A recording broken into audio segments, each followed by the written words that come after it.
नमस्कार। Hello everyone, welcome to today's lecture. आज के लेक्चर में हम लोग डिस्कस करेंगे एंजाइम काइनेटिक्स, जो कि बहुत ही इंपॉर्टेंट टॉपिक है।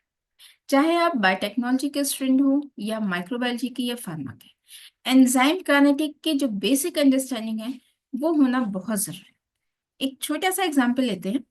जैसे कुछ लोग कहते हैं कि उनको मिल्क डाइजेस्ट नहीं होता। अब मिल्क में क्या होता है? लैक्टोज। और लैक्टोज के ब्रेकडाउन के लिए कौन सा एंजाइम रिक्वायर्ड होगा? लैक्टेज। अब आप एक रिएक्शन इमेजिन कीजिए जो एंजाइम के बगैर हो, यानी लैक्टेज के बगैर लैक्टोज का जो डिग्रेडेशन हो रहा है उसमें कितना टाइम लगेगा? शायद सालों लग जाए। लेकिन एंजाइम की प्रेजेंस में क्या है? फ्रैक्शन ऑफ सेकेंड में ये रिएक्शन हो जाती है। तो हुआ ना एंजाइम इंपॉर्टेंट। और ये रिएक्शन कितनी फास्ट होगी, ये किस पे डिपेंड करेगा? इसकी काइनेटिक्स पे, जो कि आज हम डिस्कस करेंगे। तो चलिए आज का लेक्चर स्टार्ट करते हैं।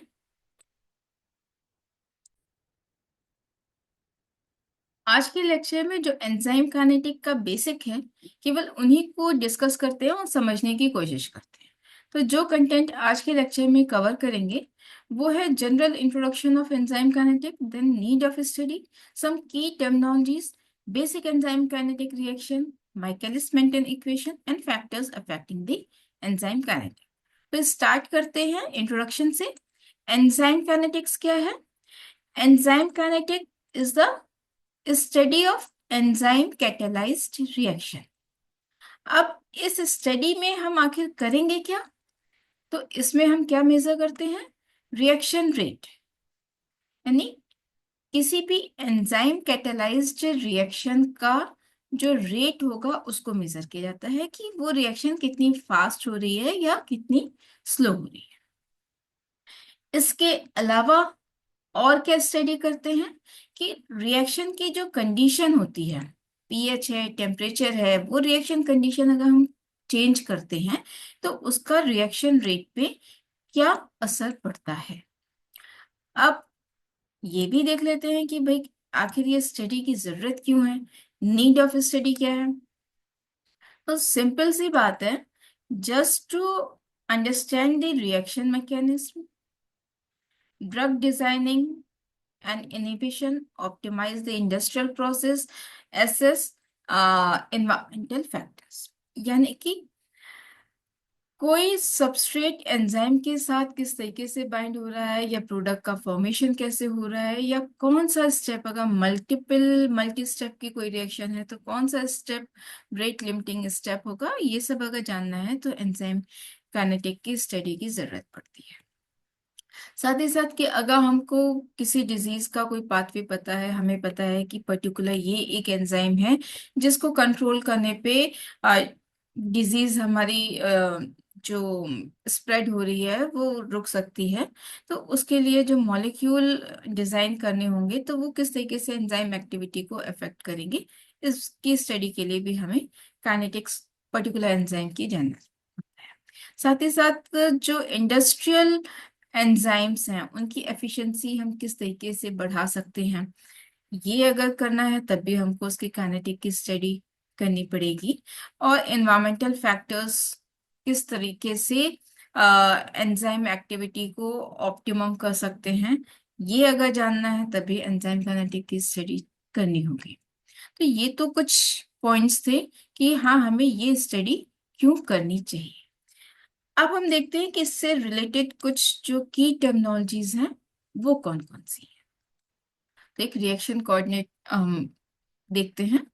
अब जो भी मॉलिक्यूल्स होते हैं, यानी सबस्ट्रेट जो हैं, रिएक्टेंट मॉलिक्यूल्स जो हैं, उनके पास अपनी कुछ ना कुछ एनर्जी होती है जिसको कि हम एवरेज एनर्जी कहते हैं।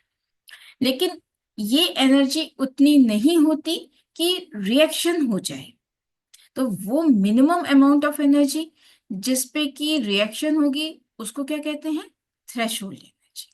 यानी कि थ्रेशोल्ड एनर्जी क्या हुई? Minimum amount of energy that must be associated with the reactant molecule so that their mutual interaction result in a reaction। अब आप देख रहे होंगे कि ये थ्रेशोल्ड एनर्जी, यानी कि इतनी एनर्जी तो कम से कम होनी चाहिए इन रिएक्टेंट के पास, ताकि रिएक्शन हो सके। तो ये जो एनर्जी गैप है एवरेज एनर्जी और थ्रेशोल्ड एनर्जी का, इसी गैप को क्या कहते हैं? Activation energy.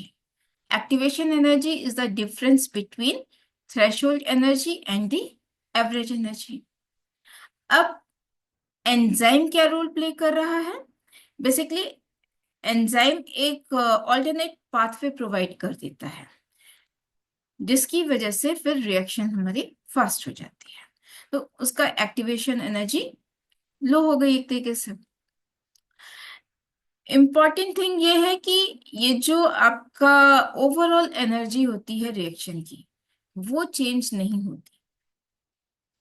नेक्स्ट हम देखते हैं, जो इम्पोर्टेंट टर्म आता है वो है रेट ऑफ रिएक्शन, क्योंकि अभी तक हम बात कर रहे थे कि रेट ऑफ रिएक्शन पे क्या इफेक्ट पड़ेगा। तो आखिर ये रेट ऑफ रिएक्शन होता क्या है? तो rate at which substrate concentration changes with time, या फिर प्रोडक्ट कंसंट्रेशन चेंजेस। कैसे? जैसे कि एक एग्जांपल लेते हैं। अगर सबस्ट्रेट के कंसंट्रेशन को विद टाइम हम मेजर करें, तो हम ये देखेंगे कि इनिशियली जब रिएक्शन स्टार्ट हो रही होती है उस वक्त सबस्ट्रेट कंसंट्रेशन मैक्सिमम होता है। धीरे धीरे जैसे जैसे सबस्ट्रेट प्रोडक्ट में कन्वर्ट होता जाता है, तो सबस्ट्रेट कंसंट्रेशन कम होता जाता है। यही बात अगर हम प्रोडक्ट के केस में देखें तो क्या होगा? Just opposite. इनिशियली प्रोडक्ट हमारा कितना होगा? 0 होगा। लेकिन जैसे जैसे सबस्ट्रेट का प्रोडक्ट में कन्वर्जन होता जाता है, तो प्रोडक्ट का कंसंट्रेशन विद टाइम बढ़ता जाता है। अब यहाँ पे जो रेट की बात कर रहे हैं, रिएक्शन रेट, ये सबस्ट्रेट के टर्म में देख रहे हैं कि प्रोडक्ट के? अगर हम सबस्ट्रेट के टर्म में देखें तो क्योंकि सबस्ट्रेट क्या है, विद टाइम इसका कंसंट्रेशन डिक्रीज हो रहा है, इसीलिए ये जो रेट हम लिखते हैं इसके आगे निगेटिव साइन यूज करते हैं। वहीं प्रोडक्ट का कंसंट्रेशन क्योंकि विद टाइम इंक्रीज हो रहा है, तो रेट के जो लिखेंगे वहां पे प्लस का साइन रहता है। तो ये आपका रेट का फॉर्मूला हुआ। अब यहाँ पे एक टर्म आया है के, ये क्या हो गया? Rate constant. यानी ये क्या हो गया? It is a proportionality constant that express relationship between rate of reaction and the concentration of substrate.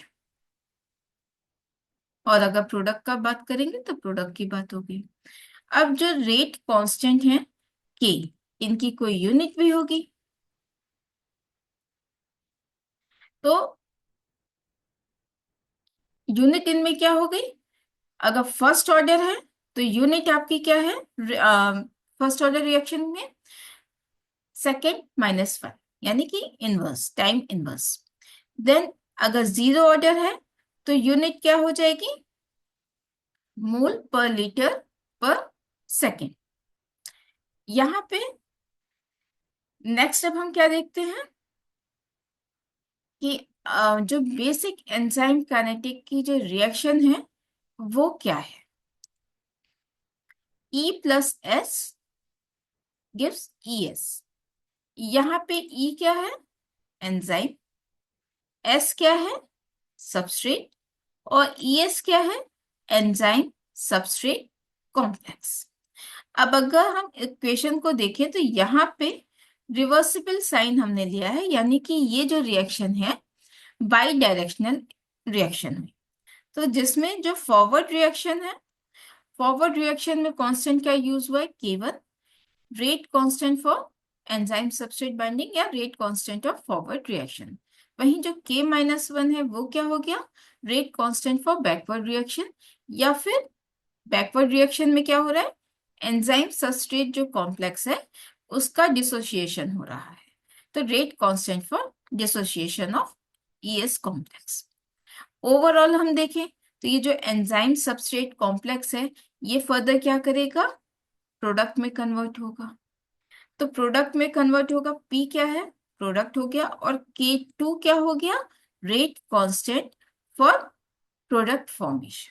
अब ये जो इक्वेशन आ रही है, ये रिएक्शन ही बेस है जो एंजाइम काइनेटिक के मॉडल बने। जो बेसिक मॉडल है वो क्या है, माइकलिस मेंटन मॉडल।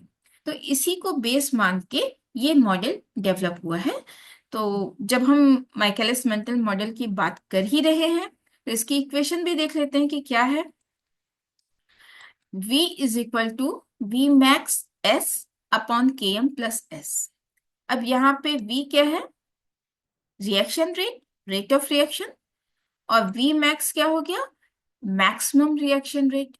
यानी कि Vmax is the maximum reaction rate at which all enzyme active sites are saturated with substrate। यानी कि रिएक्शन कंडीशन में जो एंजाइम, जितने भी एंजाइम के मॉलिक्यूल प्रेजेंट होंगे उनकी जो भी एक्टिव साइट्स हैं वो सारी सबस्ट्रेट से बाइंड हो चुकी होंगी।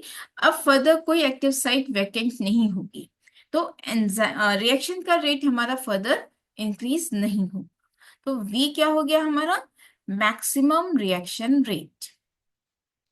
ना S क्या हो गया, सबस्ट्रेट कंसंट्रेशन।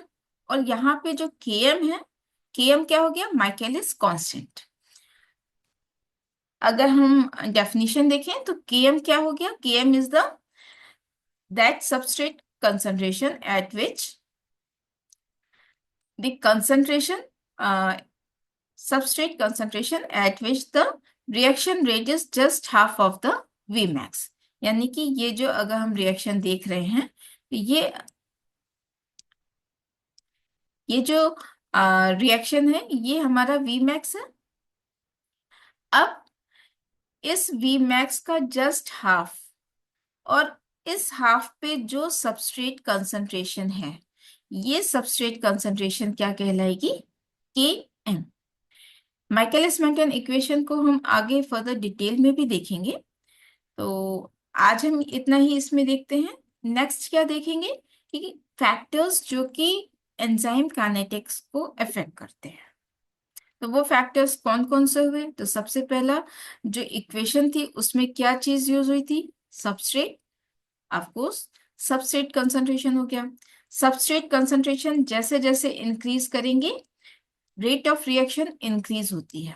कब तक, जब तक कि जो एंजाइम जो है वो सैचुरेट ना हो जाए, यानी कि रिएक्शन अपने वी मैक्स पे ना पहुंच जाए।